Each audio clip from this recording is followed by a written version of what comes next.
नमस्कार। संतोष की रिपोर्ट में आप सबों का स्वागत है। और आज हम संतोष की रिपोर्ट में बात बिहार की राजनीति का उस बदलाव की करने जा रहे हैं जो संकेत दे रहा है कि चुनाव आते आते बिहार की स्थिति नेपाल की तरह हो जाए तो कोई बड़ी बात नहीं होगी।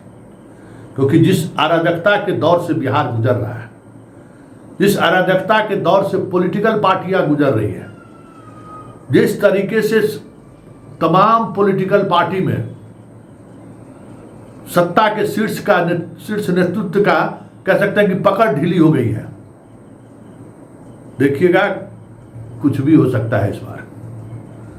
मंत्री जी श्रवण कुमार कल भाग ही रहे थे, मंगल पांडे भाग ही रहे हैं, और एनडीए के बैठक में आज जो कुछ भी जमुई में हुई है वो संकेत साफ है कि खेला होबे इस बार।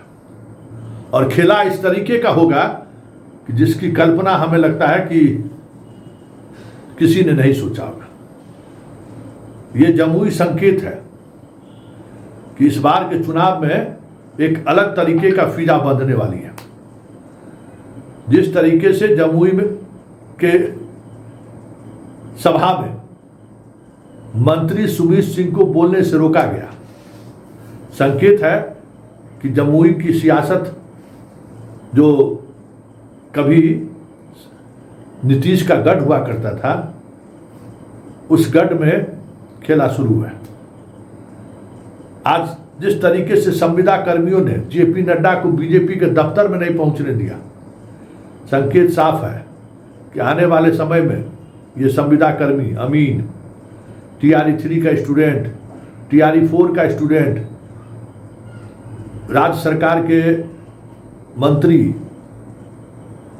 पार्टी के नेता को सड़क पर चलने पर दुभर पैदा कर दे तो कोई बड़ी बात नहीं होगी। क्योंकि ये संयोग भी हो सकता है या प्रयोग भी हो सकता है। हाईकोर्ट भी इस समय कुछ ऐसे फैसले दे रहे हैं जिस फैसले से बिहार में नियुक्ति के नाम पर कितने बड़ा खेल हुआ है उसकी एक बानगी उन्होंने दिखा दिया। कंप्यूटर वाला में जो खेल शुरू हुआ है बता दिया, पूरा हाईकोर्ट पॉइंट में लिख दिया कि जिसको डिग्री नहीं था उसको आप परीक्षा में कैसे अपियर करा दिए, और फिर परीक्षा में अपियर करा के फिर उसको रिजल्ट कैसे दे दिए, और रिजल्ट दे के फिर नौकरी कैसे दे दी। तो स्वाभाविक तौर पर अराजकताएं होगी। शुरुआत हम जमुई के उस कार्यक्रम की करते हैं जहां सुमित सिंह और संजय कुमार आमने सामने हैं। और सुमित सिंह संजय कुमार के आमने सामने का मतलब है कि यह कहीं कहीं परिस्थिति बनाई जा रही है कि भूमियार और राजपूत के बीच कन्फ्लिक्ट बढ़े, और यह सब कुछ बिना ललन सिंह के सहमति के, ललन सिंह के इशारे के बगैर संभव ही नहीं है। क्योंकि मंच एनडीए का हो, मंत्री एनडीए सरकार की हो, और उसको अगर यह कह दिया जाए कि निर्दलीय विधायक इस मंच पर कैसे आ गया तो खेला होगा ना। तो क्या हुआ खेला, जरा पहले इस पूरी वीडियो को देखिए। 2-2.5 मिनट का वीडियो है, किस तरीके से दोनों समर्थकों के बीच विवाद हुआ है और उस विवाद का बिहार की राजनीति पर क्या प्रभाव पड़ेगा उस पर हम चर्चा करेंगे। लेकिन पहले जरा इस वीडियो को गौर से देखिए।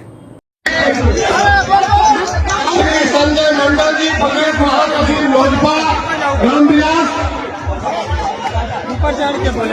श्री हिमांशु पटेल जी, प्रदेश अध्यक्ष युवा प्रकोष्ठ रालोमा के, और श्री प्रदीप कुमार माली जी, माननीय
देख लिए, यह विवाद कहीं न कहीं पटना से इस विवाद को हवा दी गई है।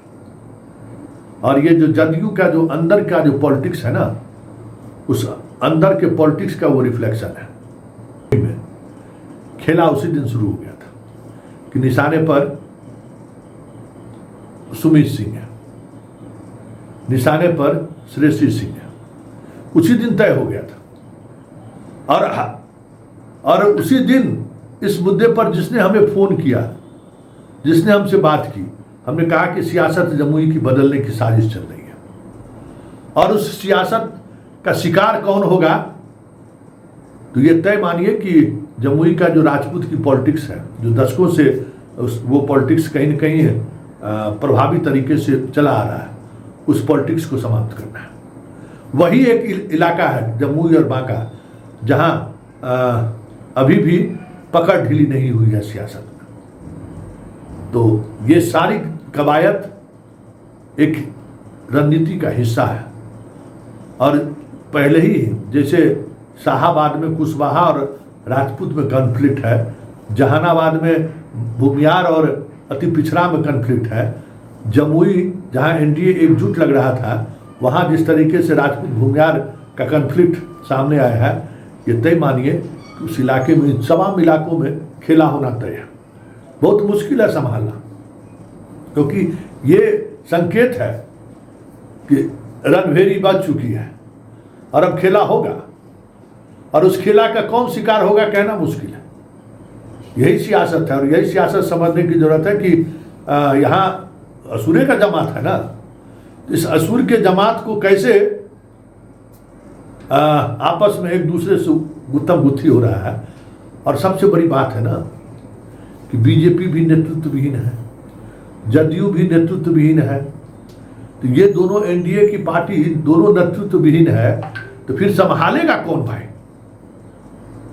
पार्टी में जो इस तरीके का जो कॉन्फ्लिक्ट है उसको कौन संभालेगा? नड्डा और मोदी और शाह आके संभाल लेंगे कि ललन सिंह और संजय झा का औकात है जो संभाल लेंगे? तो हर जगह का जो अपना भौगोलिक कह सकते हैं कि जो समीकरण है, वो समीकरण प्रभावित करेगा। जमुई एक वानगी है और जमुई संकेत है कि 2025 का चुनाव एक अलग मिजाज का चुनाव होगा और उस पर नेपाल का असर दिख जाए तो कोई बड़ी बात नहीं होगी। चलिए दूसरी खबर पर हम चर्चा करते हैं। संविदा कर्मी सब जो सो खदेड़ दिया, जेपी नड्डा को बैठक करने नहीं दिया बीजेपी दफ्तर में। अपनी सरकार, डबल इंजन की सरकार, डबल इंजन की सरकार, और उस सरकार के मुखिया, पार्टी के प्रमुख बिहार आए हो और उनको पार्टी दफ्तर में घुसने नहीं दिया गया हो, तब सोच लीजिए कि मिजाज क्या है। और ये मिजाज, ये जो तुगलकी फरमान चल रहा है ना कि एक तरफ नंबर पर बहाली हो रहा है, बिहार जैसे राज्यों पर जूनियर इंजीनियर का नंबर पर बहाली हुई है, जरा जांच कर लीजिए और कैसे बहाली हुई है। डॉक्टर का जो है नंबर पर बहाली हुआ है। तो आप सोच सकते हैं कि ये सारी बहालियां जो हो रही है, इस पर आक्रोश किसका है। इसलिए चुनाव आते आते बिहार की स्थिति नेपाल की तरह हो जाए तो कोई बड़ी बात नहीं होगी, क्योंकि उसी दिशा की तरफ बिहार बढ़ रहा है। और जो गुस्सा होता है कि लीडरशिप होता है, तो वो इस तरीके के गुस्से को कंट्रोल करता है, उस पॉलिटिकल चीज़ों को समझता है। समस्या क्या है कि सम्राट चौधरी ओसाई, दिलीप जायसवाल को राजनीति का कोई ककारा पता नहीं है, नीतीश कुमार खुद बीमार है।